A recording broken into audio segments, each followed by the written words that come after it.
Hi, and welcome back to Making Bath Salts. In this video, I'm going to talk about some basic ingredients for bath salts. And then I'm going to give you a recipe, and then um, I'm going to give you time to get your supplies and my supplies together and show you how to make a bath salt recipe that I have. So, some common bath salts ingredients. Well, one is Epsom salt. So why Epsom salt? This salt is used very extensively when you're making your bath salts. In fact, only sea salt is used more frequently. Um, and the reason this salt is used is because it helps the body to relax and replenish mineral stores. And it's also commonly used to help relieve muscle tension. Um, and you can find Epsom salt pretty much anywhere. It can be found online at various suppliers or in the bulk section of your grocery store. I actually got mine at Sam's Club here, and it's kind of like uh,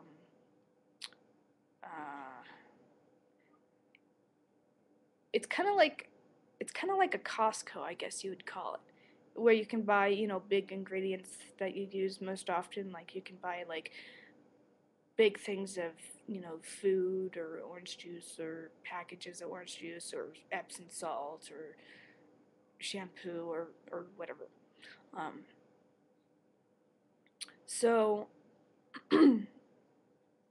another salt that's commonly used is sea salt. Sea salt is the mainstay and backbone of bath salt recipes.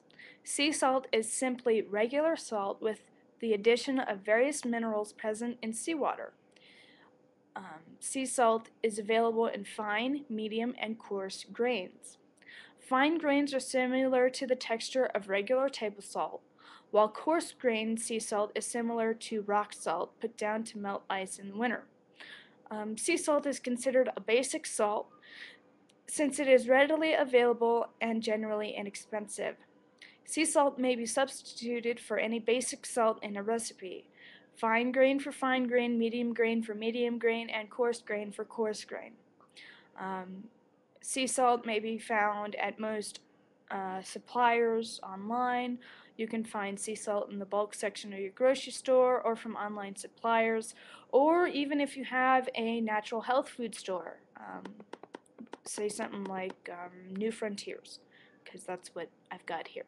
Um, that's where actually I got my sea salt. So, and the next salt is dendritic salt. And the reason that I'm listing this is because this salt is mentioned rarely, if ever, by sites offering free bath salt recipes, but is almost always used when making professional bath salts. What these sites don't know is that dendritic salt is what makes your salts cosmetically appealing.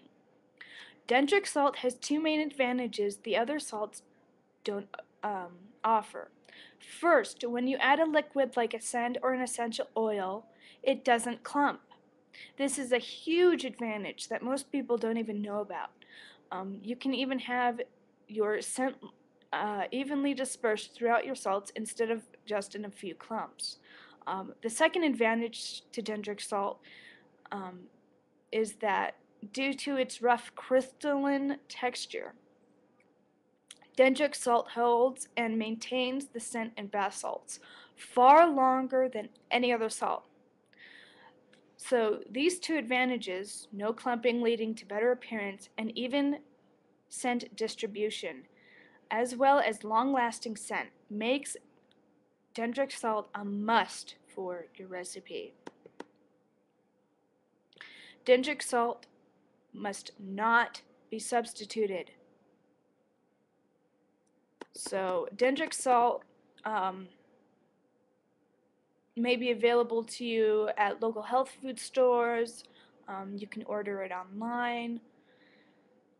Let's see, where else can you get dendritic salt? I think you can get it at, well, I know you can't get it at grocery stores because I haven't seen it there.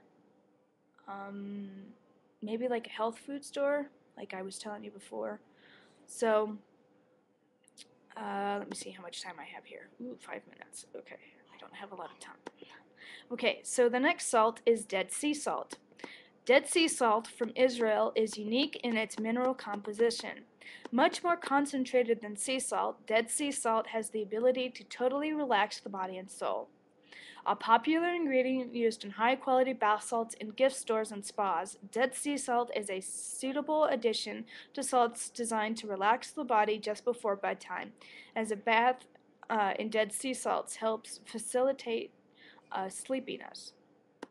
The highly refined Dead Sea salts are often considered a basic salt, since they are generally less expensive than the unrefined Dead Sea salt. Dead Sea salt may be substituted for other basic salts, fine grain for fine grain, medium grain for medium grain, and coarse grain for coarse grain. Dead Sea salt may be found online at various suppliers and sometimes in the bulk section of your grocery store. And then there's talking about essential oils and coloring ingredients. And so I'm just going to give you a simple example of that. So an example of an essential oil would be peppermint. And so most people know what essential oils are, so I won't spend too much time on this subject. The object of this is peppermint essential oil. Is to give your bath salts the fresh and vibrant candy cane scent if you use peppermint essential oil. And a coloring agent, you don't want to use food coloring. I mean, you can, but I don't use it. An example would be red iron oxide. And the purpose of this ingredient is to color your bath salts, obviously. Depending on how much you add, you might get a light tinge or a majestically dark hue of red. For candy cane bath salts, I prefer to use more red iron oxide in order to color them with a deep red. You may wish to adjust this to suit your purposes, and you can. You can add as much as you want, you can add as little as you want. And red iron oxide can be obtained from many suppliers throughout the country. I don't recommend using food coloring, and the reason for this is because red food coloring, it just doesn't last. I mean, it fades over time, and it just doesn't look aesthetically pleasing. You can use it, but I wouldn't really recommend it. I would go out and buy something like red iron oxide, yellow mica, those to give you that vibrant looking color. So those are some common ingredients, salts and oils and coloring agents. So I guess in this next video I am going to give you a bath salt recipe, and I haven't figured out which one, and I'll tell you the ingredients, and I'll go out and get mine, and we will make a bath salt. Talk to you later.